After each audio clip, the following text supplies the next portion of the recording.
Hi folks, it is time to do the weekly video. It is super hot outside. I've got the shades drawn, so the lighting is what it is, but it's the content that matters, as you guys tell me, and not my hair, apparently. So we have such an interesting week in front of us because the aspects that the transiting planets are making this week are relatively benign and very much in keeping with everything we've talked about so far. And I am going to go over them. But the week is going to be characterized by two broader energetic activities that are really centered around one event. On September the 17th, which is not this week, on Tuesday, September the 17th, we have a full moon, which is also a lunar eclipse in Pisces.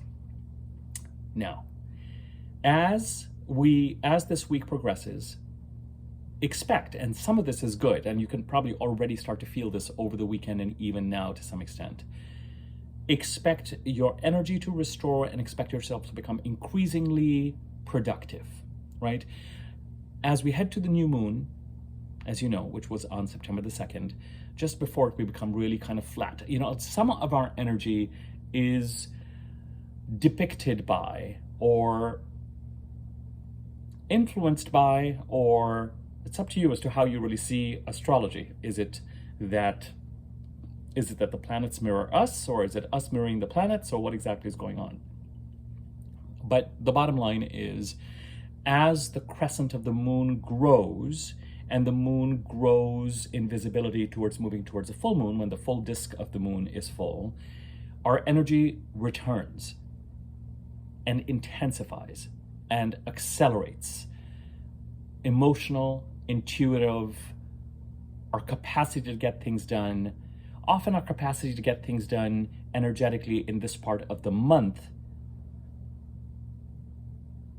I know that people who've been seeing my videos are tired of hearing me say the word month is derived from moon, but this part of the lunar month where the energies are starting to build, but so is a certain amount of anxiety. This needs to get done, that needs to get done. Oh, I need to get around to this. That's partly because, you know, we're coming out of a week of the moon being dark.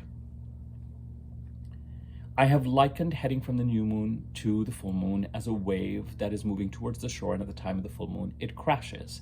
I've also likened the energy as we head to the full moon of a pot of milk coming to a boil.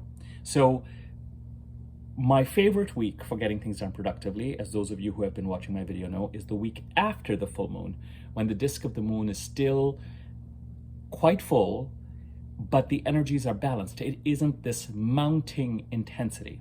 So as this week progresses, energetic point number one, expect and know that the intensity will likely increase as it does as we head towards a full moon.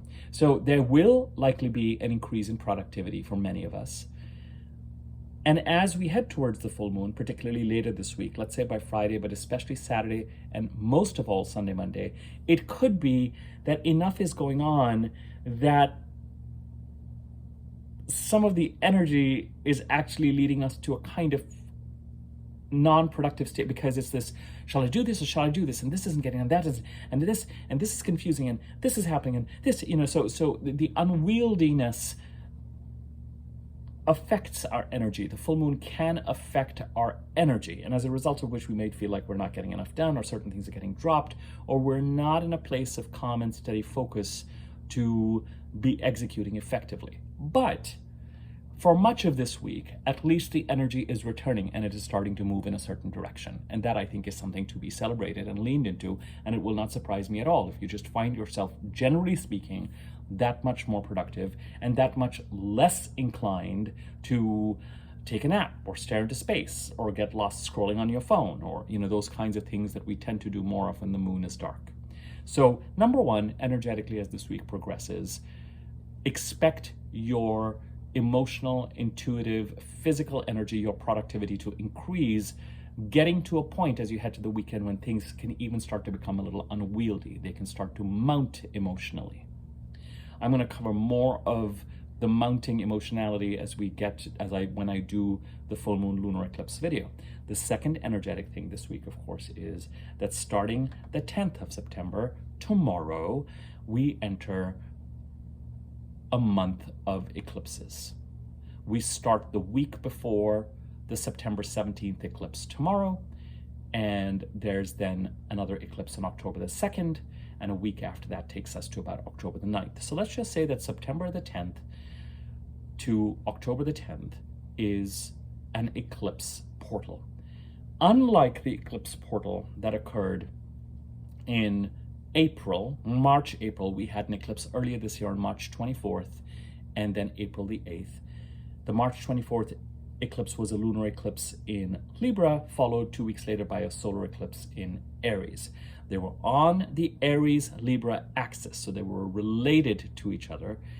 And because it was followed by a solar eclipse where the North Node was in Aries, the feeling was more expansive. The feeling was more like we are starting on a journey. By March the 25th, or maybe by the end of March, something ends, and then starting April, something begins, with the caveat in April that Mercury was retrograde. So really the beginning started in May. As those of you who've been following my videos for a while know that I refer to May, June, and July as forward movement, but not conclusive, because there's a larger arc of the Aries-Libra eclipses that takes us to the end of the first week of June next year. So these eclipses in September and October have a slightly different feel. We have a lunar eclipse in Pisces where the North Node is, but it's a lunar eclipse. And then we have a solar eclipse in Libra on October the 2nd where the South Node is. So similar to the eclipses that we dealt with in the second half of next year, in October of last year, September, October of last year, similar to those eclipses, these eclipses have a more culminating quality and encouragement of what it is that needs to be released. Certainly the October 2nd eclipse is related to the eclipse we had on October 14th, I think it was, in 2023, South Node solar eclipse in Libra. And in this case, October 2nd, week before, week after, December 2nd, week before, week after, are important dates in that eclipse cycle of releasing something in the Libra part of the chart, the house occupied by Libra in our chart, so we can continue to move towards the Aries part of our chart, the house occupied by Aries in our chart, where our growth, our sense of adventure, our heart's desires, a sense of calling may lie. And remember, when you're following the North Node, even through the eclipses, remember to remain grounded, and remember to keep the facts in mind. Remember to keep in mind what Mercury retrograde is, the reality checks that each of the Mercury retrogrades is delivering to you. But bottom line is, we get into, starting October 2nd, an eclipse cycle of release. And the September 17th lunar eclipse, it's not a solar eclipse, so it isn't a starting energy. It is a North Node lunar eclipse on September 17th, but it has a kind of a peaking, a culminating quality. And we have more of these. I did an eclipse video related to the new set of eclipses on the Pisces-Virgo axis. And I mentioned that a lot of the eclipses on the Aries-Libra axis, where we still are, were solar eclipses, and a lot of the eclipses on the Pisces-Virgo axis are lunar eclipses. So there's a greater sense, there's been a greater sense since April of last year, 2023, of moving towards something. And I think that this new set of eclipse cycles, the Pisces-Virgo eclipse cycles, are going to try and reach some sort of stabilization, some sort of completion, some sort of conclusion, some sort of sorting things out, some sort of settling things, as we continue to move forward. The September 17th lunar eclipse, it is worth mentioning in this weekly video, the important date for this, the other important date for this eclipse in 2024 was the week before and after July 17th. As we headed to that second Capricorn full moon on July 21st, the week before and after July 17th, things may have come up that some of us may have experienced the eclipse then.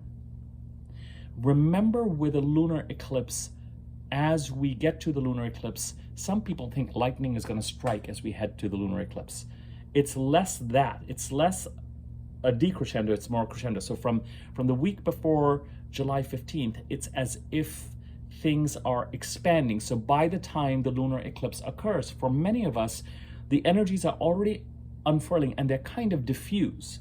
It's not quite as focused and concentrated. So for some of us, the focus and concentration of this eclipse, which is conjunct Neptune in Pisces, so there may have been something that came up the week before and after July the 17th that really gave you, it's the first of the Virgo Pisces eclipses, not the last, that really may have given you a sense of trying to bring some sort of intuitive visibility to what has been murky in the Pisces part of our charts, the house occupied by Pisces in our chart.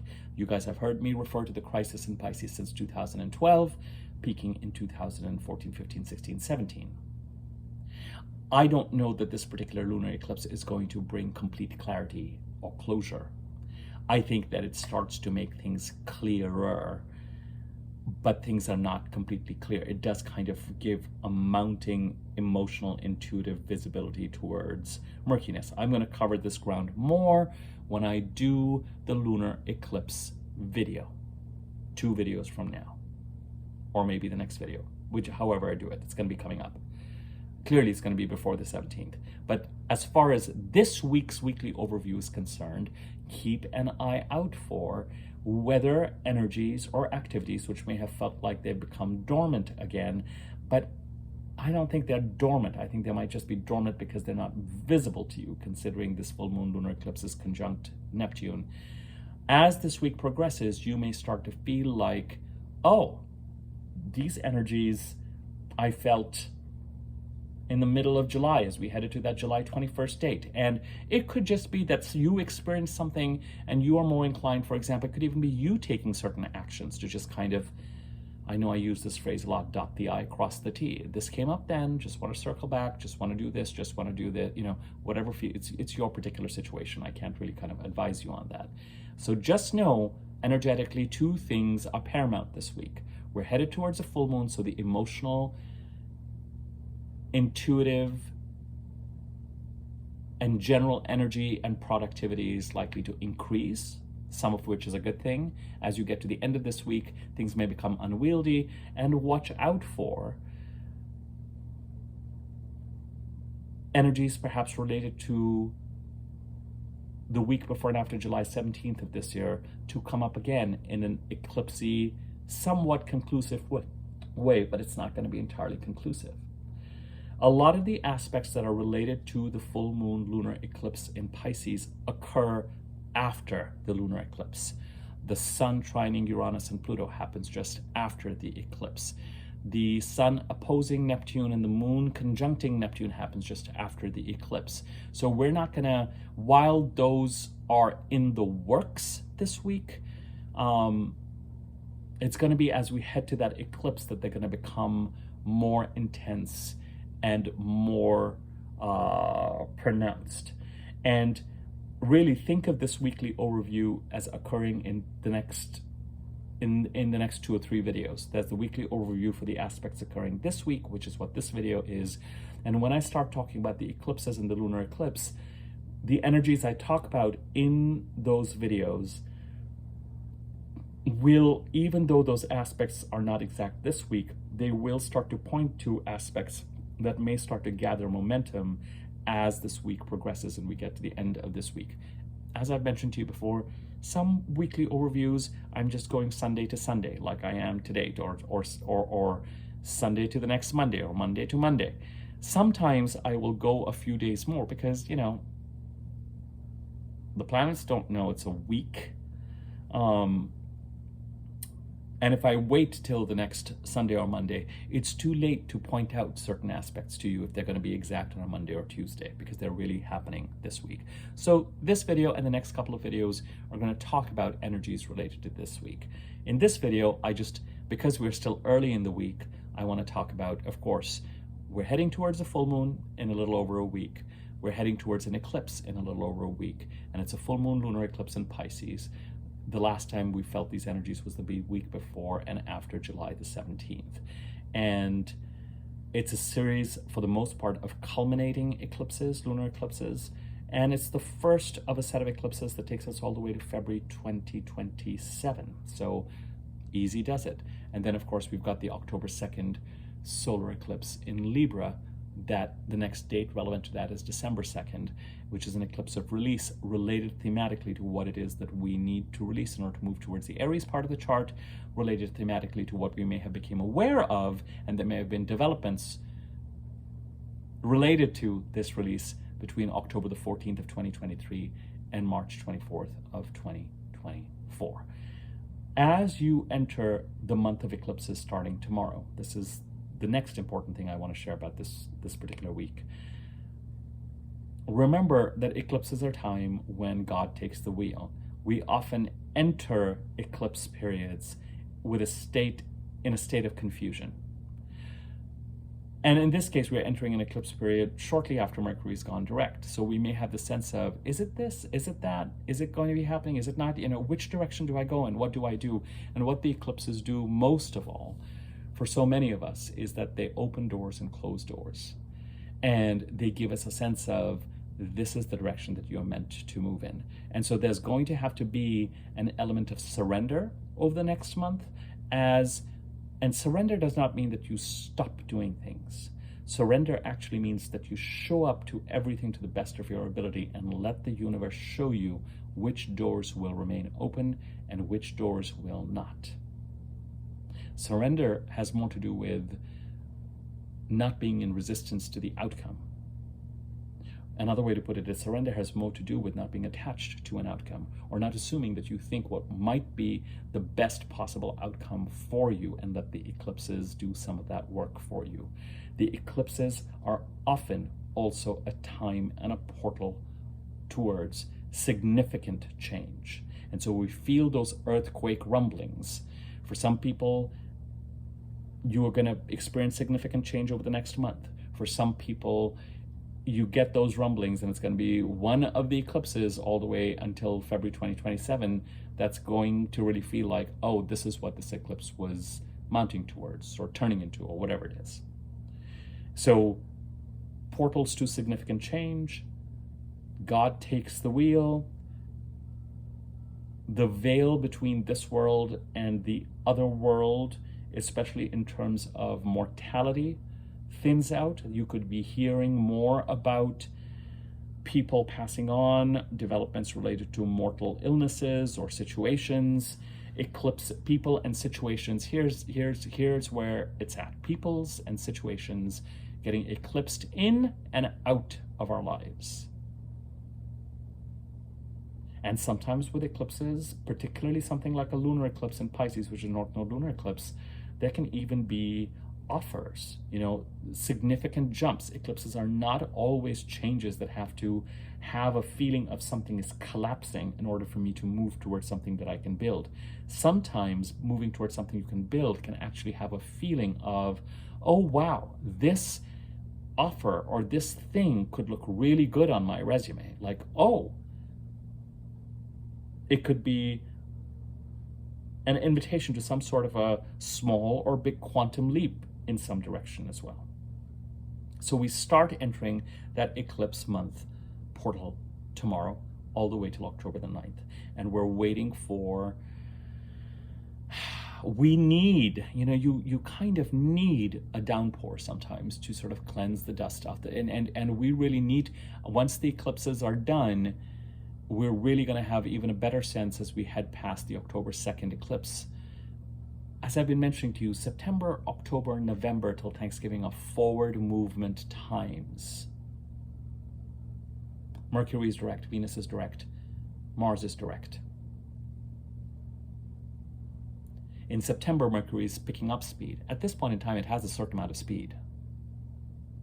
I mean, Mercury entered Virgo yesterday and is going to clear the first 4 degrees of Virgo where it went retrograde and direct and retrograde and direct in 2 days by September the 11th. Whereas, as you know, it spent 10 days when it first went retrograde to just cover those 4 degrees. Mercury is starting to move fast. But starting October and into November, the acceleration could increase even more as we head towards the end of the first week in December, or at least till we head to Thanksgiving. And so we want the eclipses to help do things to help pick up this momentum.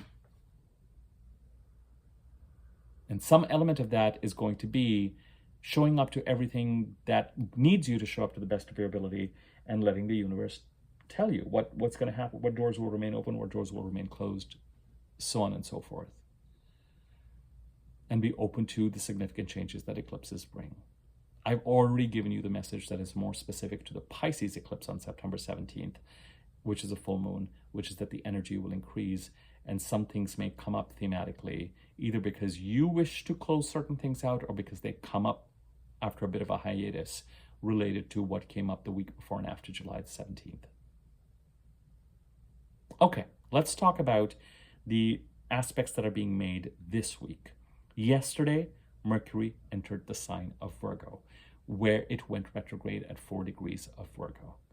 By September the 11th, we will have a good enough sense of what we can assume is and has been true of that Mercury retrograde. What did Mercury retrograde bring us? What information did it bring us that was a reality check, that crumbled certain towers that were built on foundations of sand? And it may be that moving forward, whatever we assumed a certain timeline would be prior to entering that Mercury retrograde in August, we understand what the revised timeline is going to be and which paths actually are feasible and which baskets our eggs need to be removed from because they're not the right ones. So by the time we get to September 11th, we are able to digest the lessons related to Mercury retrograde and understand what now is true and what we are moving towards. On the 12th, which is the next aspect date, the Sun in Virgo squares Jupiter in Gemini. This is the theme that we have seen building even as far back as the Aquarius full moon on October the 19th, when Venus in Virgo squared both Mars and Jupiter in Gemini and opposed Saturn in Pisces. With the Sun, it is an internal, intuitive, solar, unmistakable awareness of something. You may have a sense of something that needs to be done or requires action in the Virgo part of the chart. It could even, because it is following on the heels of Venus, have something to do with your tapping into your own sense of self-worth and what that allows you to tap into or do or create or move towards, that allows Jupiter to end the 12-13-year cycle and start the 12-13-year cycle it is trying to create in the house occupied by Gemini. And Jupiter's activities may be connected to what Jupiter started for you when Jupiter was transiting your 9th house last. Now, I said a lot there, but it's a general video. You can rewind and hear it. Shall I say it again? In the sign of Virgo where the Sun is, there might be an awareness of what needs to be done. And there might be a connection of tapping into your sense of self-worth, because the Sun squaring Jupiter is following Venus squaring Jupiter around the middle of August. An awareness of what needs to be done, an awareness of what action needs to be taken, an awareness of what is real, what needs action in the Virgo part of the chart to allow Jupiter to create the endings and new beginnings he is trying to create in the house occupied by Gemini in our chart. And Jupiter's activities are often related to, his transits are often related to what Jupiter was trying to put on our agenda and the larger changes that it was committing us to, or asking us to think about committing to, encouraging us to set authentic goals when it last transited our 9th house. The aspects this week are not necessarily all that. They're fine, they're there, they're present, but they're building on prior stuff. There's one aspect that then happens next on September the 14th, on Saturday, which a lot of people are going to be like, oh, this is one of those luckiest days of the year kind of things. It's not. Typically, it's when Venus conjuncts Jupiter that people say it's the luckiest day of the year. But we do have Venus in Libra trining Jupiter in Gemini. And when I did the video of the planets going through Libra and Venus going through Libra and what aspects they would make, I covered, the personal planets making their aspects as they go through Libra are more benign than the aspects that the personal planets made when they went through Virgo, which they still are. The Sun is still squaring Jupiter. The Sun is getting ready to oppose Neptune. Mercury just entered Virgo yesterday. As we get to the full moon lunar eclipse on the 17th of September, Mercury will be getting ready to oppose Saturn. A week after the full moon lunar eclipse, Mercury, which is by then is really going to gather a fair amount of speed and is going to be starting to move towards conjuncting the Sun, Mercury is going to oppose Neptune. Those are more intense aspects that will be felt. The planets, as they come into Libra, they will conjunct the North Node, important,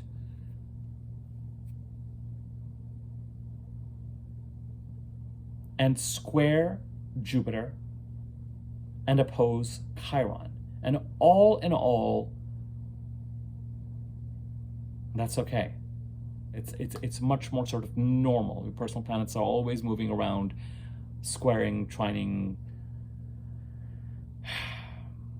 And these two remaining, the thing that they're going to do as they start to leave Libra is that they're going to square Pluto. That's the one it's a conjunction to the South Node and the square to Pluto that really needs to be looked at as these personal planets go through Libra, at the house occupied by Libra in your chart. The two aspects that Venus, she's the only planet currently transiting Libra, makes are both relatively benign. One, on September the 14th, Venus trining Jupiter, a lot of people would say creates a real portal of opportunity. So there may be an opportunity related to the Libra part of the chart that Venus is sowing seeds for, bringing you information on. You feel that there's something for you to move towards, to act towards. That could be a financial opportunity, it could be a relationship opportunity, it could be a creative opportunity, it could be a Venusian opportunity that she is creating in the Libra part of what house is occupied by Libra in your chart. That is where the opportunities and the seeds are being sown, that then you get to harvest and act on as you enter into the last week of September and into October, once the Sun and Mercury follow Venus. And whatever Venus is sowing seeds on may have a role to play with how you and what starts to create a sense of urgency towards releasing what you need to release in the Libra part of the chart after the October 2nd new moon solar eclipse occurs there. So watch out for opportunities that seem productive and constructive this week. They may have a hand in, again, helping Jupiter end a 12-13-year cycle and create the opening. And when Jupiter creates an opening and an ending, he's trying to align you with people and situations related to the part of the chart he's transiting in that are right for you, that are aligned to you. It could be that there's a greater focus on endings to create the new beginnings.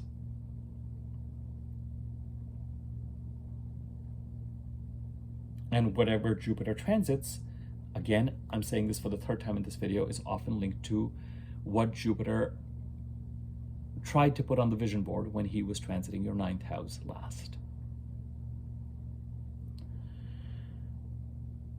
So apart from Mercury entering Virgo, the two aspects we've talked about so far both concern Jupiter in Gemini. The Sun from Virgo squares Jupiter on September 12th and September 14th. Venus in Libra trines Jupiter. On the 16th, which is Monday, and I am getting up to that Monday. Actually, there's one more thing I want to mention. The full moon lunar eclipse. The full moon lunar eclipse on September the 17th. This is kind of a big deal. Squares Jupiter.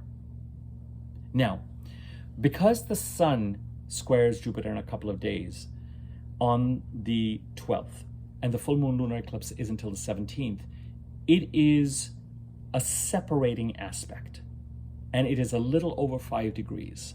So I don't know that it is as important an aspect related to this eclipse as the full moon conjuncting Neptune and the sun getting ready to trine Pluto and Uranus. Pluto in Capricorn, Uranus in Taurus. Those are more important, more specific, more developing. They are more part of this kind of culmination. But on her way to becoming full and creating the eclipse, the moon will square Jupiter and the sun will square Jupiter in a couple of days, on the 14th. In 5 days. Oh, sorry, on the 12th. I was right, in a couple of days. And this echoes back to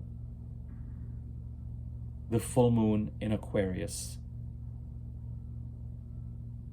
on September the 19th, which had quite an intensity to it, where we had Venus opposing Saturn and Mars conjunct Jupiter squaring both Venus and Saturn, or technically Venus squaring Mars and Jupiter and opposing Saturn, and Mars and Jupiter squaring Saturn.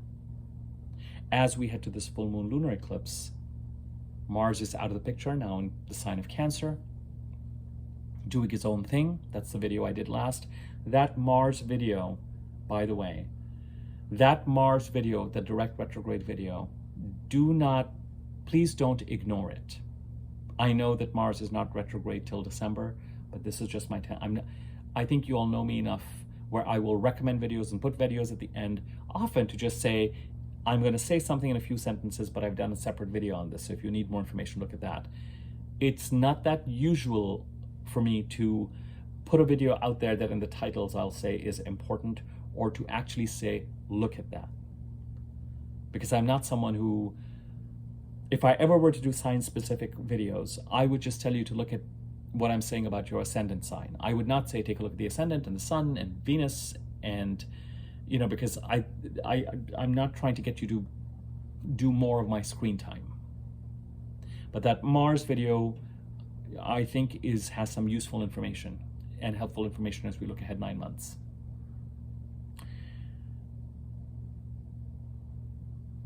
The sun square Jupiter on the 12th in and of itself, I don't think is necessarily that. But all of this is bringing an awareness to, there's something about the Virgo Pisces axis. And it's really about us taking actions in the part of the chart related to the sign of, that is occupied by the sign of Virgo, that can help stabilize the Pisces part of the chart. Okay? And there's something about that activity that also triggers and allows Jupiter to make the changes that he's trying to make in the Gemini part of the chart. So the sun squaring Jupiter and Venus trining Jupiter, while not massive aspects in and of themselves, they are in conversation with that eclipse on the 17th, because that eclipse on the 17th, the full moon lunar eclipse, is square Jupiter. Again, out of the three sets of aspects related to that full moon, the square to Jupiter is, in my opinion, the weakest. But it's really interesting that it's coming up again. So something about actions need to be taken in the Virgo part of the chart. And for this week, opportunities coming up in the Libra part of the chart. And how they continue to support Jupiter trying to create endings and new beginnings in the Gemini part of the chart pulls us into this awareness of whatever it is that's being done in the Virgo part of the chart that needs to stabilize the Pisces part of it. There's a connection between all of this. Just thematically, it's connected. Some of it has to do with the opportunity that this is related to the Venus trine Jupiter and the Sun trining Pluto and Uranus a few days after the full moon lunar eclipse. So much of the energy of this time, as you know, is moving towards a portal of opportunity. And the opportunity symbolized by the Aries, Taurus, and Gemini parts of the chart supporting and supported by transformation in the Capricorn part of our chart. That's where the opportunities live. And right now, the planets going through Virgo, the personal planets, are supporting this sense of forward motion and forward movement.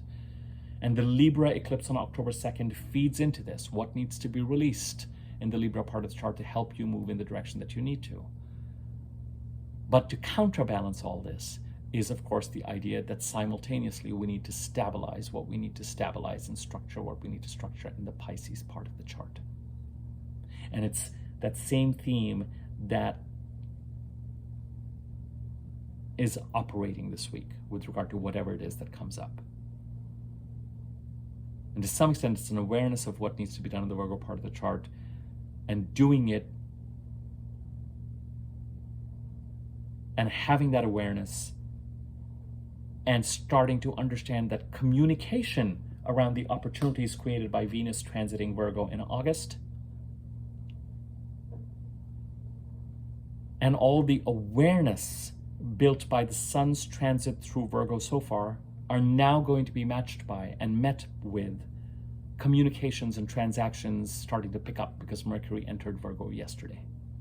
So as we get ready to enact, since we're in the cycle of the new moon in Virgo right now that started a week ago on September the 2nd, as we start to enact with greater speed, act on our action plans, take action, start communicating related to the sign of Virgo in our chart, in the house occupied by the sign of Virgo. Some of that energy is going to go around stabilizing the Pisces part of the chart, but in that process, there's going to end with the opportunities being created by the upcoming trines to Pluto and Uranus as we head towards the September 17th eclipse, and with Mercury making those trines the week following that.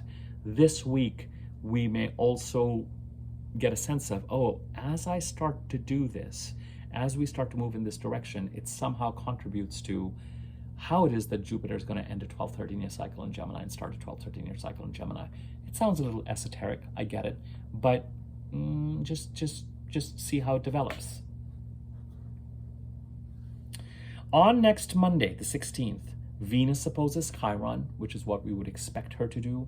Something about the opportunities being created in the Libra part of the chart, supporting the healing and the North Node eclipses in the Aries part of the chart. And Mars in Cancer squares the nodes. Action needing to be taken in the Cancer part of the chart to support the eclipses. All the aspects this week, the Sun squaring Jupiter, Venus trining Jupiter, Venus opposing Chiron, Mars squaring the nodes, for me are more benign. What is more important is what I started this video. Expecting the intensity to increase and knowing that we're entering the eclipse portal, so it becomes important to show up to what we need to, but let the universe, spirit, God take the wheel to create the changes that need to be created that accelerate us towards the direction that we should be moving in and moving towards. Because these aspects, Sun squaring, Venus trining, Venus opposing, Mars squaring, these are relatively normal. And you know, in the absence of anything bigger, we might say, well, Mars squaring the nodes is a big deal, Abby, and Venus trining Jupiter is a big deal, and Venus opposing. There are bigger deals. We're basically on the same hamster wheels that we have been on. We are moving towards opportunities and trying to move towards opportunities and growth and adventure, and where we get to experience our growth, symbolized by the Aries, Taurus, Gemini part of our chart. North Node Chiron in Aries. North Node eclipses in Aries. Uranus in Taurus. Jupiter in Gemini.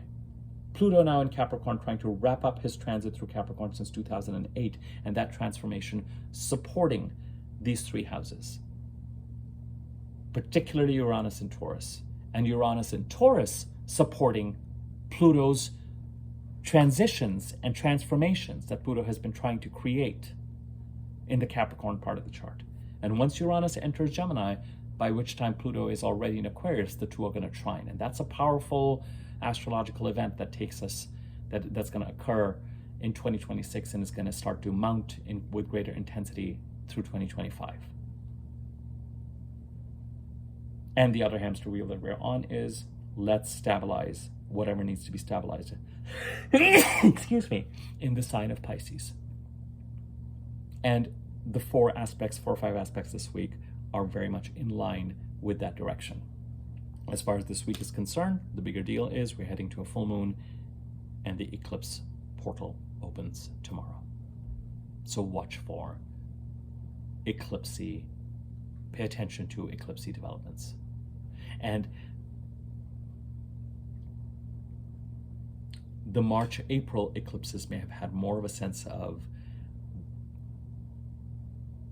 this is a line or an arrow to the future, whereas the September 17th and the October 2nd eclipses, while pushing us to the future, because that's what eclipses do, may have a greater sense of what needs to be made more visible in the sign of Pisces, so that you know what it is that you're going to be contending with and dealing with for the next couple of years, or even over the next years. You've stabilized events for the Pisces part of the chart, and the October 2nd eclipse, while still trying to move us in the direction of the Aries part of the chart, may focus on, all right, now let's release what we need to release in the Libra part of the chart that was made aware to us, and developments related to that occurred between October 14th of 23 and March 24th of 24.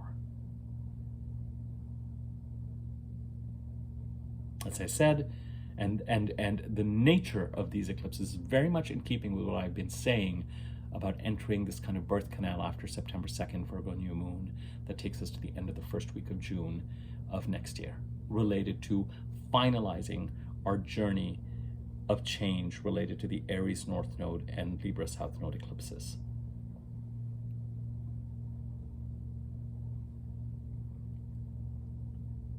But if all of this is too esoteric, all you need to know is energy is going to increase. Watch for it to become unwieldy by the time the weekend gets here. And show up to all opportunities that come your way between now and October. This is a good philosophy no matter what. And let the universe take the wheel to let you know by October 9th or so which doors remain open for you, which doors remain closed, what you're accelerating towards, what you're moving towards.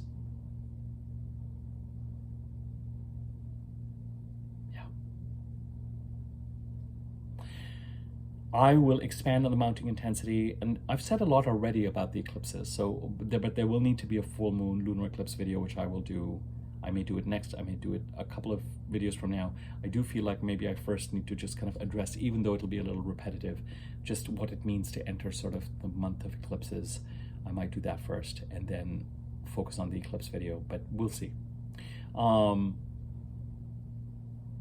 I am still offering till September 11th. If you want the 30-minute single topic area of focus video offering, if you are still interested in the 30-minute single topic or area of focus reading that I'm offering for $50, please email me by September 11th. By end of day September 11th, let me know so we can get you to avail of it.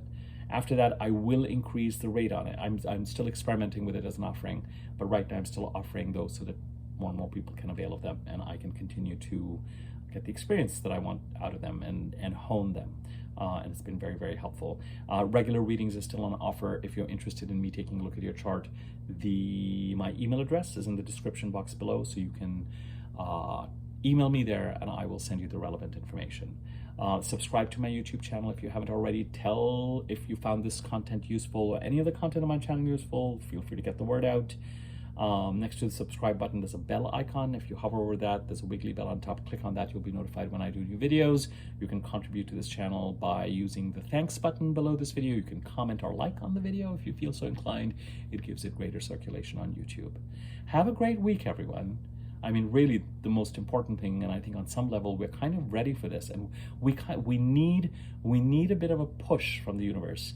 And entering the eclipse period tomorrow, although we might be entering it slightly exhausted, having just come out of Mercury retrograde, people who have Mercury retrograde in their birth charts, if they are in execution mode regarding what they were decisive about in August, may be making eclipsey changes over the next 4 weeks.